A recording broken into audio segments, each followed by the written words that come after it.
Allen Company, 47 years young and a proud sponsor, wishes OOIDA all the best as you celebrate 50 years.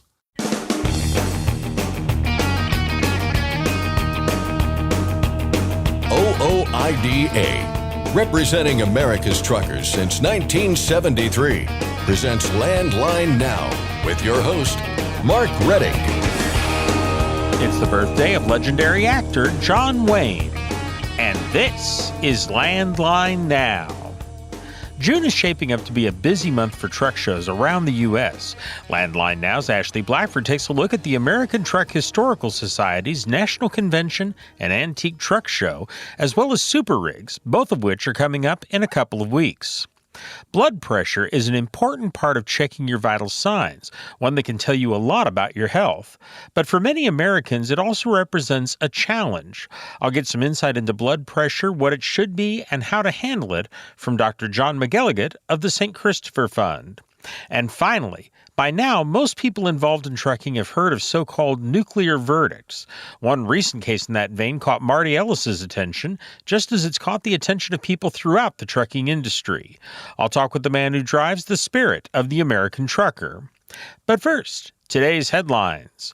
The committee dedicated to studying underrides holds its first meeting. A word of warning about cargo thefts this holiday season. And the final numbers from CVSA's Brake Safety Day are in. And now, the news with Scott Thompson. Thanks, Mark. Our top story today revolves around side underride guards. Earlier this year, the National Highway Traffic Safety Administration formed a committee that will make recommendations to the Secretary of Transportation about safety regulations related to underride crashes. On Thursday, the Advisory Committee on Underride Protection met for the first time via Zoom. The committee is made up of 16 people. Some represent the families of underride crash victims and truck safety organizations. Others are from law enforcement or truck and trailer manufacturers, and 2 are representing motor carriers. OOIDA board member Doug Smith is one of them. I'm here to represent the small businessmen who will be the ones that have to pay for any of these mandates. And I want to bring some light on the cost versus benefits. I think there's no argument there are benefits, but I think it's also a Pyrrhic victory compared to the lives that could be saved with money spent in other areas, as in more education, with over 75% of automobile and truck accidents being the fault of the automobile driver.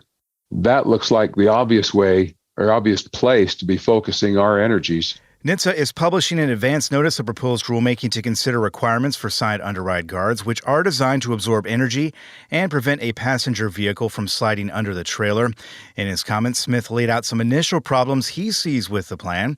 For one, he pointed out they're going to cause a lot of truck drivers to get stuck at railroad crossings. As you can see from my driving record of 55 years of accident-free driving in the millions of miles, this can happen to me. It's going to happen to a lot less experienced people. And while Smith explained that he appreciates a desire to save lives, he added he's not sure that cost-benefit analysis he mentioned earlier balances out. Now, every time one of these side underrides is damaged in such a manner, it's going to have to be replaced. Now, the cost of the underride, I've heard quoted here today, is $3,500 to $4,500. That's the cheap part. Maintenance is going to be the expensive part. And I'd like to go on record as saying that this committee is woefully underrepresented from the people that are in charge of paying for this mandate. There's only 2 from the trucking industry here. I'm not blind to the responsibilities that we have here as a committee, or myself in particular, to be called upon to represent all owner operators. It's a weighty responsibility. I hope I can do it well. The committee has yet to set a date for their next meeting. When it happens, we'll let you know about it.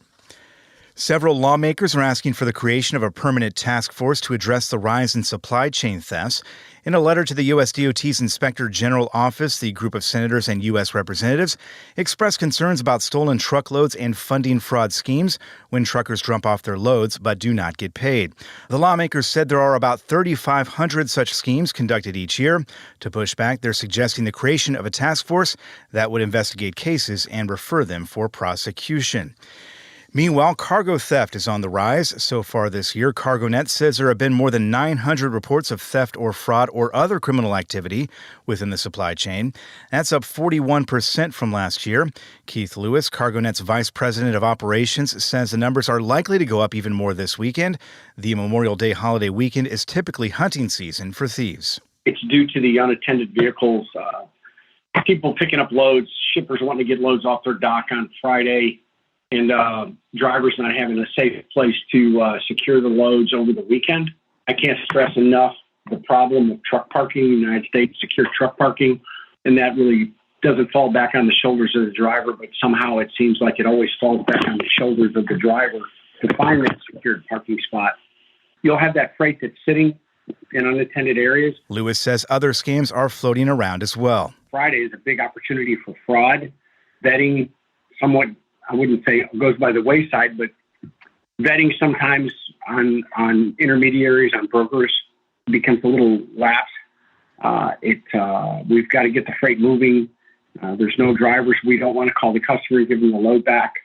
So, it's kind of almost like a euphoric time where we got to get this stuff going, and we take our eye off the ball. And the thieves know this, and they take advantage of it. Lewis's advice, stay vigilant, secure all trailers loaded and unloaded with high security barrier seals and hardened padlocks, and back up to something that would make a thief think twice before trying to steal your load. Love's has a word of warning tonight for its truck driving customers. The company says scammers are targeting fleets by trying to retrieve their electronic fund source code. Love says the thieves take note of which trucks are being serviced, and while the driver is waiting, someone calls the carrier claiming to be from Love's. The scammer will then tell the carrier that the Shop Connect system is down and Love's cannot process the invoice.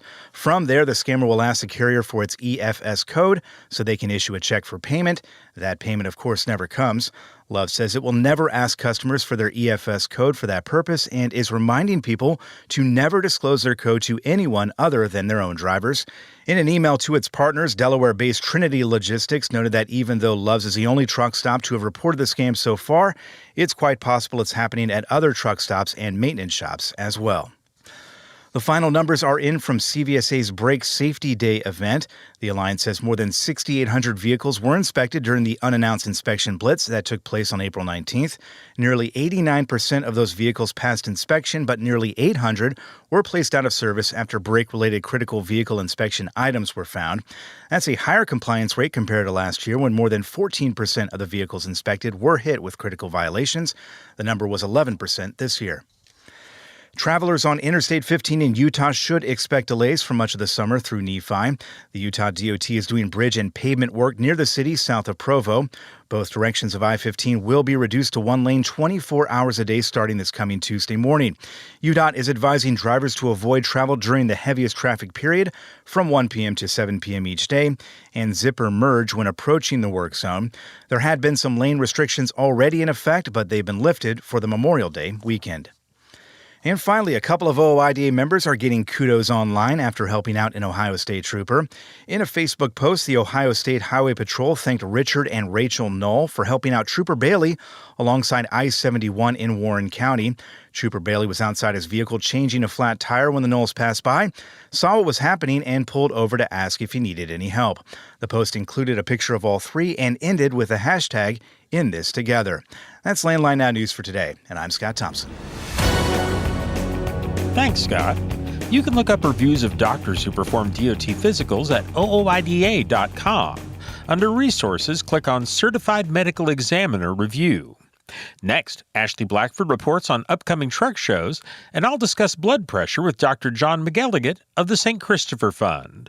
We'll be back in just a moment with more news and information. Please stay with us through a short break.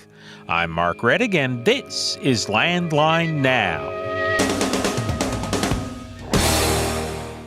You trust PrePass for more bypasses? Now let PrePass help with tolls. PrePass toll service means lower cost, one invoice for all tolls, and fewer violations. Created by truckers for truckers. Call 877-878-5970 or go to prepass.com. Since you started, what you've loved about trucking is the freedom. Heading out on your favorite route, a good driving song, and thinking about truck insurance.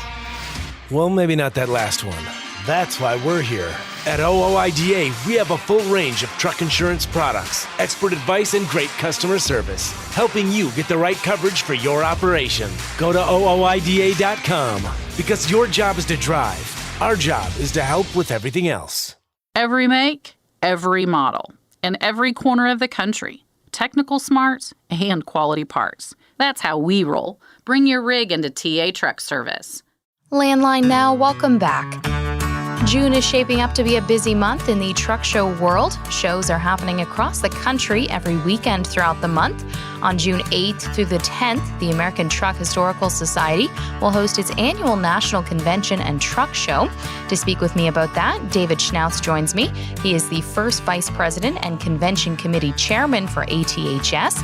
David, can you talk to me about what the show is? Our National Convention and Truck Show is something that we have every year. It's moved around to various locations. Of course, it's our convention, so we have a meeting there, a board meeting. But the most of the fun is the truck show and the vendors. We've always had a truck show associated with it. It seems to get bigger every year. Vendors, they're kind of new to us. We started that just a few short years ago, and now we're up to over 30 vendors for this show in Reno. What does the schedule look like for this year's show? Thursday, Friday, and Saturday, June 8th through the 10th. We start setting up on Tuesday. We don't do a spectator deal on Tuesday, but the trucks start rolling in, and we start to get them there. Our schedule, we have a whole lot of, I say a whole lot, we have over 15 seminars to cover everything pretty much truck related. And then, of course, the vendors will be open daily. And where is it located this year? It's located in Reno, Nevada. Nice. What do you find makes this show unique compared to other shows that if you've been at? Our show is unique in that we have the seminars, which are informative and learning seminars. We have both. Our show is geared more toward the antique trucks than it is the new trucks. You'll have trucks there from the teens all the way up to present day. We don't turn the new trucks down because we want to have them there as well. But mostly the bars is geared toward antique trucks, which is 25 years or older. And can you talk to me about, I assume that draws, not just people in the trucking industry and the trucking world, but I mean, the general public really loves seeing the older trucks, I assume. Is that right? Yes, they do. Because the older trucks, you get into like gearheads, and they might like old motorcycles, they might like old cars. You even have some people that like old RVs. Just kind of anything old with some nostalgia to it. They take a liking to that, and we're right there with them. Of course, we have the trucks and the trailers too. A lot of them bring antique trailers, and so it's kind of a broad deal. And it's kind of a time for the people who own these trucks to kind of really shine. And I assume they love probably talking about what they own. Yes, that's very true. We've already have over 681 trucks registered. Our early bird special is over, so if you come now, you have to register on site, which is certainly no big deal. But once we get them parked, there'll be drivers that just sit around by their trucks and grab a lawn chair and talk to anybody that walks by about their truck, and most of them are old truck drivers, so they're going to talk about their experiences on the road from way back, and we had this, and you're going to find a driver that, well, yeah, that's good, but y'all had it really easy in the 60s. Back in the 50s, I mean, it's just kind of one of them deals, and it's really amazing just to sit down and listen to them. And you mentioned some of the learning sessions. Can you talk to me about what some of the topics will be this year? Yes, I sure can.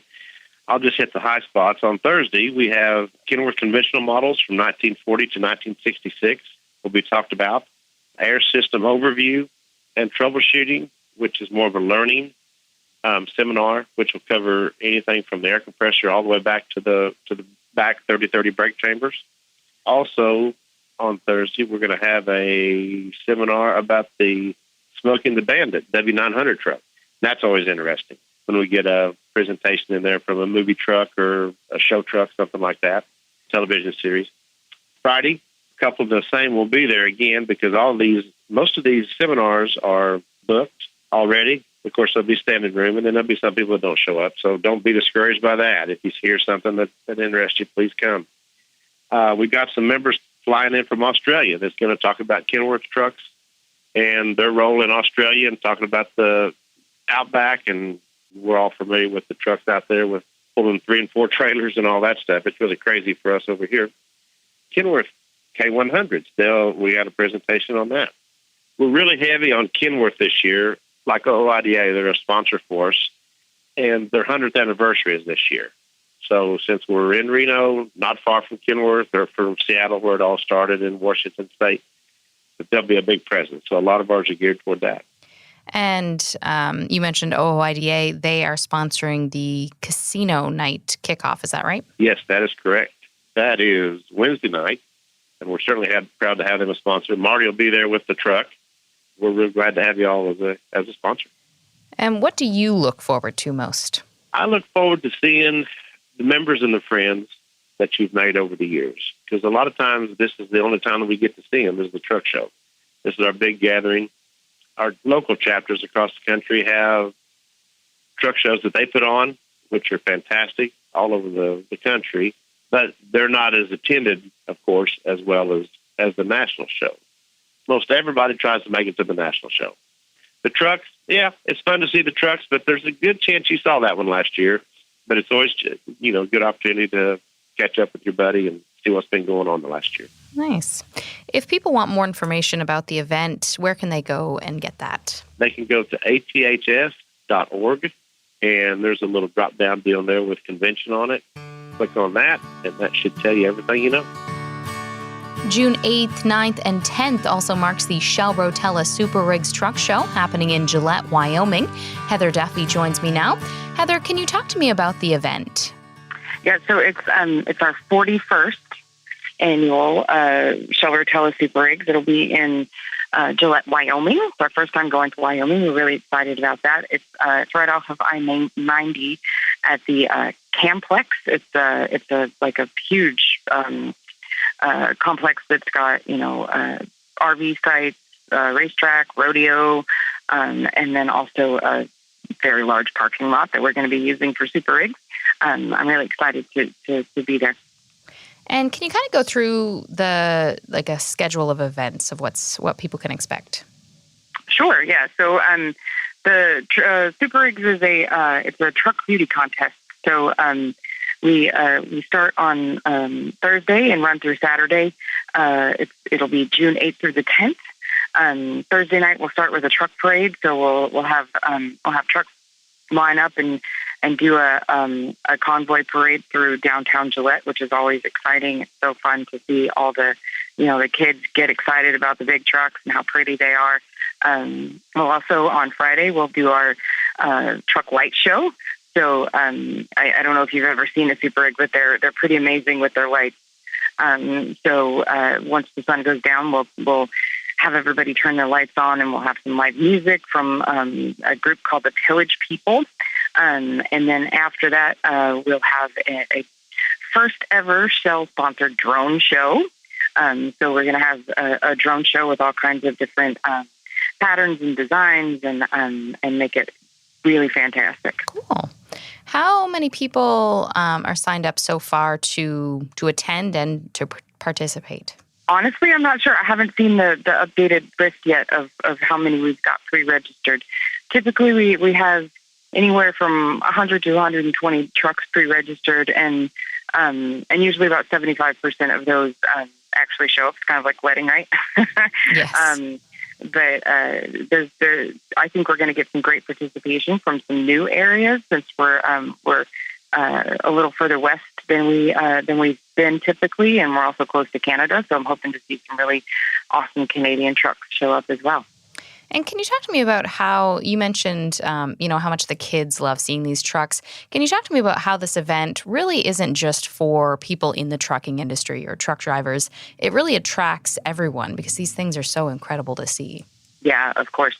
It's funny because it is a truck driver event, but they get as excited as anybody to see how excited other people get to see their trucks, right? Like that's why they do it. They want to, delight people with whatever their designs are, and especially for kids. So usually the local community comes out pretty good crowds for every day. And it's, it's family friendly. Kids can even, like, as long as their hands are clean, I should say, can get in the trucks and look around and really see what it's like to be inside one of those amazing SuperRigs. It's to me, it's just such a special time to be able to share the trucking community with other people. And can you talk to me about the competition? What are some of the awards that can be won? So we have $25,000 worth of prizes. The awards range from all of the best of show categories. We've got different categories for different kinds of trucks. So we've got a tractor trailer category, a tractor only category, classic, which means it's over 15 years old. We've got a limited mileage, so that's for trucks that maybe they get works but not a lot, or like a lot of heavy haulers fall into that category, because even though the trucks work really hard, they don't necessarily always drive very far. And then we've also got one category for show trucks. The show itself is more focused on working trucks, but we do have a category for show trucks. And then we've also got all kinds of specialty awards for theme and lights and chrome. Chrome is a big deal. That's the main feature that everybody wants to add to their trucks, right? And they polish them to a perfect shine. So it's fun to see that. But then, I should say we have all of those categories and prizes, but the show is open to everybody and it's free to register. So if somebody has a truck that maybe they don't think is a super rig, that's okay. Go ahead and register, come and park and just hang out with us and have fun and enjoy being a part of the event, because it's definitely worth it. Can you talk to me about who the judges are for the show? Yeah, so we have Eric Harley from Red Eye Radio, Jamie Jones from Landline, and then this year we've got a new judge, Mike Gaffin, the Boston trucker. He's not new to SuperRigs. He's been around for a few years as an influencer, but this year we've brought him into the fold as a judge. And then we've got a consultant, Doug Morris from the OOIDA, who also helps us just if we need any verifications of any paperwork or anything like that. Doug is there for us. And yeah, it's a great group of people. And what do you look forward to most about the show? So this will be my 10th SuperRigs. And, over the years, you get to know people and they're your friends, and some of them are like family. So to me, it's like a big family reunion every year, like seeing all of these people that have gotten to know and really, really love being around. That is definitely the most exciting part for me. All right. If someone wants more information on the show, where can they go for that? Rotella.com/SuperRigs is the best way to find any information. All right, perfect. Is there anything else that I may have missed that you want to mention? No. Other than we also, we do the calendar every year. Mm-hmm. I think the calendar is sometimes more exciting for the truckers if they get chosen for the calendar than even if they win, one of the bigger prizes. We love to see the guys show up a little early so we can, start looking at trucks for the calendar. And this year we've got some really awesome locations lined up. So it should be, one of the better calendars we've done in a while. So I'm excited for that. And when does the calendar come out? Do you know? We'll shoot photography at the SuperRigs event, and then in October, November is usually when they come out. That was Heather Duffy talking about Shell Rotella's SuperRigs coming up on June 8th through the 10th. There are dozens of truck shows coming up throughout the entire summer into fall. For a full list of shows and links for more information, you can visit landline.media and click on Truck Show Calendar of Events under the Resources tab. For Landline Now, I'm Ashley Blackford. Stay tuned for more after this. Today's rising costs affect everyone. Replace your harmonic damper with a genuine Vibertech TVD viscous damper to prevent costly repairs and downtime. Keep your money in your pocket and your truck on the road with Vibertech TVD. Recommended replacement at 500,000 miles or 15,000 hours. Firestone tires are for more of everything. more miles for every tire dollar, and more confidence in your fleet. At Firestone, we help fleets save with dependable value. Find your local Firestone dealer today at firestonetire.com/dealer. If you've ever been to the doctor's office, you've likely had a nurse put a cuff on your arm, puff it up with air from a squeeze bulb, then listen as it deflates. It's the simple act of checking your blood pressure. You're listening to Landline Now, and I'm your host, Mark Rettig. Welcome back to the program.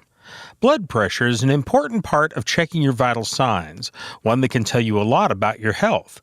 But for many Americans, it also represents a challenge.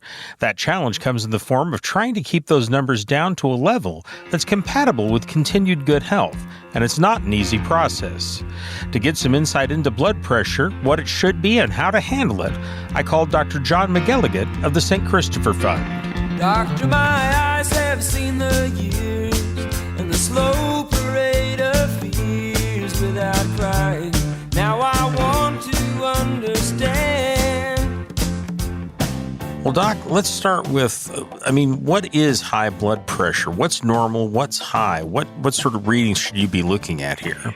Well, usually you like to keep the blood pressures with a systolic, around 120.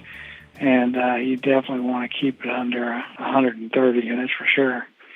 And that's the systolic pressure. The diastolic pressure, you want to keep it under 90 and keep it around 80 to, 60 at the lowest. And so it's the heart it's the numbers that the heart rests under and functions better. So you want those kind of blood pressures. And so it's something that you have to exercise, and you have to eat the right foods. You have to keep your weight down, and then if it starts going up, then you better start looking at the blood pressure and doing something about it. But blood pressure is very easy to treat nowadays, and we've got good medications for it, and there's things that you can take to monitor it that they just fit on your finger or whatever, and you can just kind of cruise with it. And then you just make sure you've got the right food and don't overeat. That's the big thing. And that goes for both of them, because one of them you can add the sugar, and the other one you can add the weight, and it's still going to backfire on you. You mentioned a couple of terms in there, systolic and diastolic blood pressure. Can you explain what those mean? Well, if you're taking a blood pressure and somebody says your blood pressure is 130 over 80, well, the systolic is the first one I gave you, the 130, and the 80 is the diastolic pressure. That has to do with the beat of the heart. In other words, when the heart slams down, that's systolic. When it makes the second sound, that's a diastolic, and that's usually a lower pressure. Okay. What are the risk factors? You've mentioned a couple of them here, but I'm wondering if you can talk about what sort of things are risk factors for high blood pressure. Well, of course, the big one is strokes, and the second one is, of course, heart attacks, and the third one is you can have a rupture of certain blood vessels, and it can be anywhere from your brain to your kidneys to your extremities. And so if the blood pressure gets high enough, and that's just something that you can control it if you control your blood pressure. But once it gets out of hand, it'll cause problems. I've seen eyes that have ruptured blood vessels, brains, of course, and then we get areas in your nervous system in the back of the skull that cause little mini strokes, and that comes from certain things. And it can come from, believe it or not, riding around a truck, bouncing around, and you damage the neck muscles and vertebrae, and it affects those little areas in your base of your brain. We don't see that very much, but I've seen 2 or 3 of them. And I fell out of a helicopter and broke my neck, and I have to watch out for them. Now, what are some of the things that can lead to this? What are some of the causes of high blood pressure? Well, a lot of it can be just as simple as eating a lot of salt. A lot of it can be just gaining weight. A lot of it can be something that is congenital, and in other words, it runs in your family. You may be tall, skinny, and everything else, and your blood pressure is running high. Sometimes there's no predicting it, and the family's members get it, but most of the time it's people that overeat and eat a lot of salt, and they become diabetics, eat a lot of sugar, and of course that causes inflammation. And sugar is probably the biggest cause of the inflammation that your body can see, and it can really cause, well, let's put it this way, and us older people, it can eat you up. Let's put it that way. What's the role of stress in all of this? Well, stress tends to impact anything you do. It can, impact your brain. It can raise your blood pressure without it being part of a blood pressure system problem. If you get, angry or something like that, and you get in a stressful situation, blood pressure will go up. It's like when we were in the military in Vietnam, we'd get people off the helicopters that were just young, healthy people, but they had just been through a war zone, and their blood pressure would be 20 points higher. And you just sit them down, relax them, and let them rest. So any kind of stress can do that. You can be in a car and somebody almost, run you off the road, but you don't hurt yourself, and your blood pressure will go up too. That kind of stress. I've heard a lot of talk recently, people talking about the problem of spending too much time sitting down and the effect that can have on your health. Does that play into this, and if so, how? Well, yeah, it's put this way. Your body it likes to move around, and when you move around, your blood flows better. So if you find somebody that just sits on their butt all day, I will guarantee you eventually their blood pressure is going to go up. And it's just not a good idea. That's why we tell truckers, hey, when you go take your break, get out and move. Get out and walk. Get out and do something. Especially at the end of the day, get out and hustle around that truck, or you walk around the truck stop, and then when you go to eat, don't go gobbling down things that are just going to add weight on you. And the truckers know what it is. So it's not like you got to say, don't eat that, don't eat that. They know that if they're going to sit there and eat sweets and puddings and cakes and fatty foods, then it's gonna catch up to them. Right now, if I see a trucker and I see him again 10 years later, most of them have gained just enormous amounts of weight, and it's usually, like I said, it's part of the system that keeps it. That's why we hope with some of these new people coming into the truck stop business that they take what people eat into consideration. Are there symptoms that you should look for that might indicate you have high blood pressure, or that you should seek attention or get checked for it?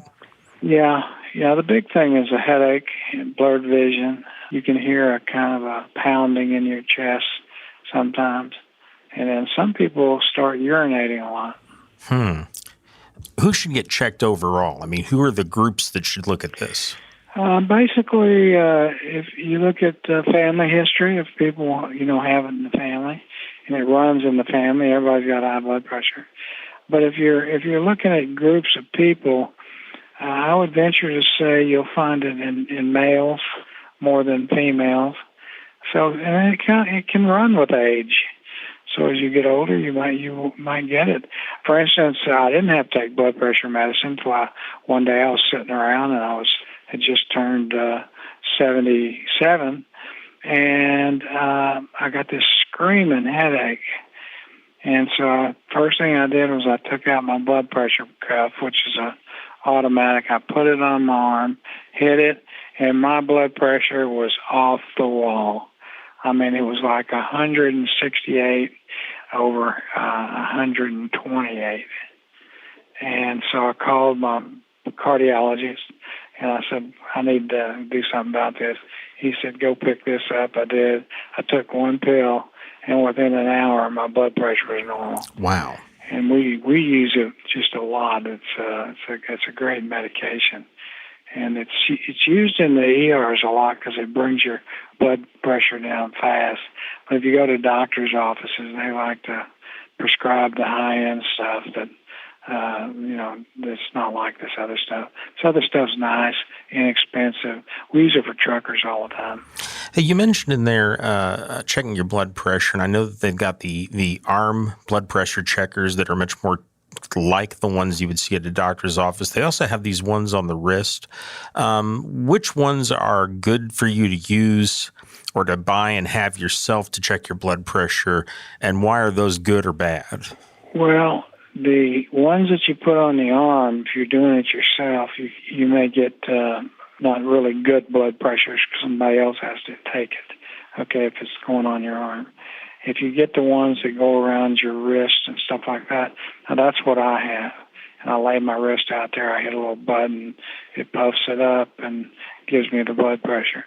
And then I've had it rechecked immediately with a regular cuff, and it's right. It's very accurate. So that's the one I use. It's a wrist one. You can get it in most stores that sell medications and stuff. They have blood pressure stuff that you get it and you get fit. But if you're a big boy, you better make sure you get one that fits your motif, so to speak. But it's just something you want to keep up with, because boy, when I got that headache, if I'd have ignored it, I would have had a stroke. Okay, well, Doc, that's all I've got. Thank you very much for the information. Well, you're welcome. Anytime. I've been talking with Dr. John McElligott, the medical director of the St. Christopher Fund and a physician with Occupational Health Systems of Knoxville, Tennessee, about blood pressure. You can find information about occupational health systems at their website, ohswest.com. You can find information about the St. Christopher Fund at truckersfund.org. Again, those websites are ohswest.com and truckersfund.org. And if you have questions about medical certification or other regulatory issues related to your health, you can call the OOIDA Compliance Department at our main number, 816-229-5791. Again, that phone number, 816-229-5791. We'll have all that information on our website, landlinenow.com. Just click on the photo or headline of the red box to find all the email addresses, website links, and phone numbers that we mention on the show, plus links to related articles. Again, that's at landlinenow.com. For Landline Now, I'm Mark Rettig.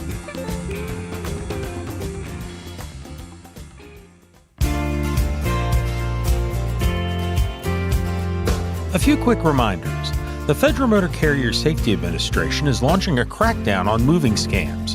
FMCSA says Operation Protect Your Move will deploy dozens of investigators across the country to address movers holding household possessions hostage.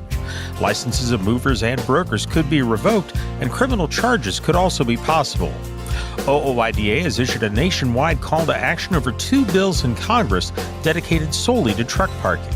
SB 1034 and HR 2367 would both allocate $755 million over 3 years to expand public parking spots for trucks.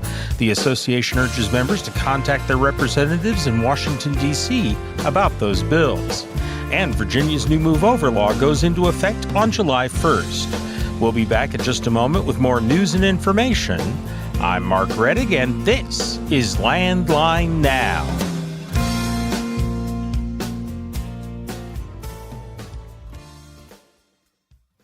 Penske owns and operates some of the best-maintained vehicles on the planet. Our used trucks come with a 5-year maintenance report and pre-sale inspection. So if you're in the market for a top-quality pre-owned truck, look no further. Search our inventory today at PenskeUsedTrucks.com. Attention all truckers, Dean Michael, the tax doctor here. I want to talk to you about those dreaded tax problems. I know you want to keep on trucking and not even think about them, but let's face it, they're not going away all on their own. You need professional help. I've been helping truckers put their tax problems in the rearview mirror for years. I can help you too. Call me now for a free consultation at 888-557-4020 or go to mytaxhelpmd.com. It's like I always say, keep your eyes on the road, I'll keep mine on the IRS. 888-557-4020.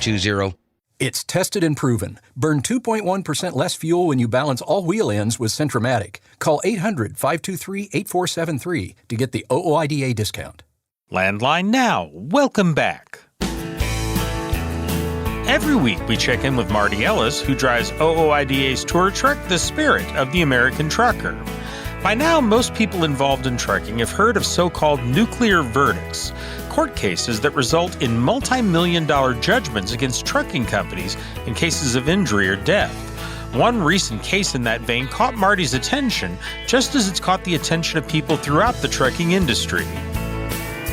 Carolina west to Denver, up to Bangor, west to Austin, coast to coast, sea to sea, sail on, sail on. Well, Marty, how you doing? I am lovely, Mark, and you? I am doing just great. Where do we find you right on this bright sunny day? I am over at the Petro in Johnstown, Colorado, also known as Johnson's Corner, over here at I-25, exit 254. It's got 110 parking spots and a restaurant and a deli. All right. And, of course, that's the home of the cinnamon rolls, right? Yeah, it really is. Okay, sure, you had to bring those up again. I don't know about that. I know. I will always bring up good cinnamon rolls. That's something you can count on there, Marty. Well, yeah, I think that it ought to be a mainstay. Absolutely. Well, let's talk about some of the stuff that's coming up there at the truck as people visit you. And one of them is a verdict in a court case that you described as absolutely insane. Tell us about this thing. Well, that was the $100 million verdict that was put out, I guess, a couple years ago, but they just got done with the, I just forgot the name of it, where they go back and say, hey, let's rethink this thing. Oh, appeals. There you go, the appeal. And it was upheld, and I'm really confused because I was reading through some of that information on that particular case. And there must be something that I'm missing because I don't still see where the truck driver or even the trucking company did something wrong. I understand that the weather was bad during that time. So we all know when we're out on the road in bad weather conditions, there's always a risk. No matter who you are, whether you're driving a motorcycle or a semi or, whatever. And it was not bad enough for the state to shut down the roads. So nobody was out there illegally or improperly. It looks like the truck was going 40, 45 mile an hour on the interstate. So was using some care. Wasn't like that truck was going, all the way up to the speed limit that would normally be for good roads. So there was some thought being put into there. And the other vehicle that was in the accident actually was the one that came through the median after losing control. And that's when the two collided. Well, how does that make the truck driver at fault when he was doing what you would think you should be doing, going slower, taking your time, trying to do things the safest way? But somehow they have chosen to say that the company and the driver was, I believe, 70% for the company and like 14% for the driver at fault. And I just don't see it. And I mean, number one, the number is a crazy number. It's just insane, that kind of money. I get it. Emotions go high when somebody gets hurt and somebody dies. I get that, especially when they're kids. And so I feel bad for the family. But somehow we have to really take a look at this. And, am I missing something? Did they not put it out to the public on why they really looked at this and why they felt this way? Or do we as truck drivers have to rethink any time that there's bad weather, whether or not we should be out on the road, period, if you're going to be held to such a high standard? One of the comments was that the driver went by like 10 different truck stops and he could have gotten off. And well, that still doesn't, to me, put the fault on the truck driver for just being out there. It's it's something that's really got me too, because I've read the details of the case, and I have to say I'm with you, Marty. It doesn't make sense to me, especially when, as I recall, the trooper that worked the case actually said on the stand that there was nothing the truck driver did that was wrong. Yep, that's what I read too. Yeah, it really is just a case where it looks like someone decided, hey, that's a big company. I bet they've got deep pockets. Let's go for some money. That's not really how it's supposed to work. No, and that's that's the worrisome part about it. If all we're going to do is, go by who has the deepest pockets, then, trucking companies are always going to be a huge target. And, of course, they always have been. But this amount, I really thought that on appeal that it would be thrown out or adjusted the amount or something. Oh, absolutely. Well, we'll have to watch and see what happens. I guess the company is not going to let it lie. They're going to appeal. So more to come. Yeah, exactly. In the meanwhile, you had heard something about turtles in Florida. And that's not a usual trucking topic, Marty. What's going on? No, actually, one of our members brought it up. And, of course, I had to go look at the video where there was an accident with a truck that come along where some cars all of a sudden stopped in the middle of the road because there were turtles trying to cross the road. And it's like, okay, I understand, we all like wildlife and all, but you're actually putting your life in jeopardy when you're going to stop in the middle of the road to try to save a turtle. No matter how cute and fuzzy, they're not cute and fuzzy, but how much you like turtles. Somebody loves them. Exactly. It's not worth getting into an accident over. And I do have a little bit on the truck driver. There was, the statement was that, I had nowhere to go. So he ended up hitting several of the cars. And as I'm watching the video, and, you weren't the one driving and you only have a couple seconds to make that decision. But most people that have been out there driving for any length of time, their first reaction is to go to the ditch, not stay right down the middle of the road. And that's what it seemed like this driver did. And like I said, we weren't there. Everything's in a split second. And that's why I believe truck drivers need to be given the benefit of the doubt, because you have a split second to make that decision on what you're going to do. And so, nobody got hurt and killed or anything over it, but it would be a scary situation when all we're doing is trying to save a turtle. And while I don't have anything against turtles, I do have a problem with people stopping in the middle of the road to save one and causing an accident. I understand. In fact, just this past weekend, I nearly gotten one myself because someone stopped in the middle of the road right in front of me for a duck and its chicks that were crossing the road and just stopped in the middle of a highway. And it's kind of a wake-up moment. It really is. And, maybe their heart's in the right place, but their mind isn't necessarily. Yeah, I have to agree with you there, Marty, even though I like duckies and turtles and all the little animals. Exactly. Well, Marty, we're out of time. Any final words before you go riding into the sunset? Hey, we're just going to be at the Petro in Laramie after this. And guys, be kind to one another and give that guy next to you a break. Brothers of the highway, children of the wind. Once again, that was Marty Ellis, who drives OOIDA's tour truck, The Spirit of the American Trucker. You can find Marty's next stop on our show and every day at our website, landlinenow.com. That includes truck stops, truck shows, and other special events across the country. Again, you can find that at landlinenow.com. You can also find the Spirit's complete schedule at the OOIDA website, ooida.com. Just go to the main menu at the upper left corner of the page, and under Membership, click on OOIDA on Tour. That's our show for today. Thanks for joining us. I'm Mark Reddick, and this is Landline Now.